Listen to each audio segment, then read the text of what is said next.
मित्रांनो, ग्रामसेवक आणि ग्रामपंचायतचा अधिकारी आणि सरपंच यांनी मिळून एक भ्रष्टाचार केला गावामध्ये. त्या गावातील एका सामाजिक कार्यकर्त्याने आर-टी-आय टाकला. आर-टी-आय बाबत माहिती मागितली आणि त्या माहितीनंतर चौकशीचे आदेश पारित झाले की बोगस कामाची चौकशी करण्यात यावी.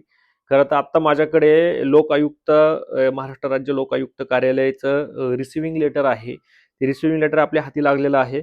खरं तर रिसिव्हिंग लेटरने दिलेलं आहे की बाबा आर-टी-आय 5 मधून उघड झालेल्या बोगस कामांची चौकशी करून ग्रामस्थांना न्याय मिळण्याबाबत. तर म्हणजे 2024 आणि 25चा जो एकूण निधी होता, वित्त आयोग सन 2024-25 मिळालेला एकूण निधी आणि त्यातून त्या कामाची माहिती मागितली होती. तर सर्व माहिती आल्यानंतर असं त्याच्यामध्ये उघड होत आहे की ग्रामपंचायतमध्ये बोगस काम झालेलं आहे, बोगस बिलं उचललेले गेलेले आहेत. झालेल्या कामांवरच तेच फोटो दाखवून बिलं उचललेले गेलेले आहेत.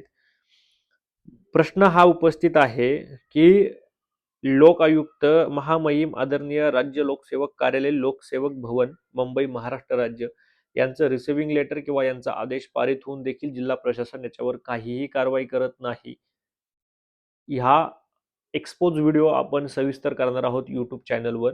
पण जिल्हा प्रशासन का कारवाई करत नाही, स्थानिक आमदाराला बळी पडतंय का, हाही प्रश्न उपस्थित होतो. खरं तर तो सरपंच, तो ग्रामसेवक देखील बदली करून गेलेला आहे असं कळतंय. पण हे प्रकरण पाहिलं तर खूप गंभीर आहे. महामहिम राज्यपालाच्या जे अंडर जे कार्यालय येतं लोकायुक्ताचं, त्या लोकायुक्ताच्या कार्यालयाकडनं पत्र आल्यानंतर देखील कारवाई होत नसली तर ही खूप चिंताजनक बाब आहे. असे कितीतरी भ्रष्टाचार आणि कितीतरी जनसामान्यांचा पैसा खाल्ला जातोय. तर अशा सामाजिक कार्यकर्त्यांनी पुढे यायला हवं आणि आपल्या प्रश्नावर आवाज उठवायला हवा. डिटेल व्हिडिओ आपण कागदपत्रे मागितलेले आहेत आर-टी-आय टाकून. तो आर-टी-आय आल्यानंतर, आर-टी-आयची माहिती आल्यानंतर आपण तो एक्सपोज व्हिडिओ नक्की बनवणार आहोत.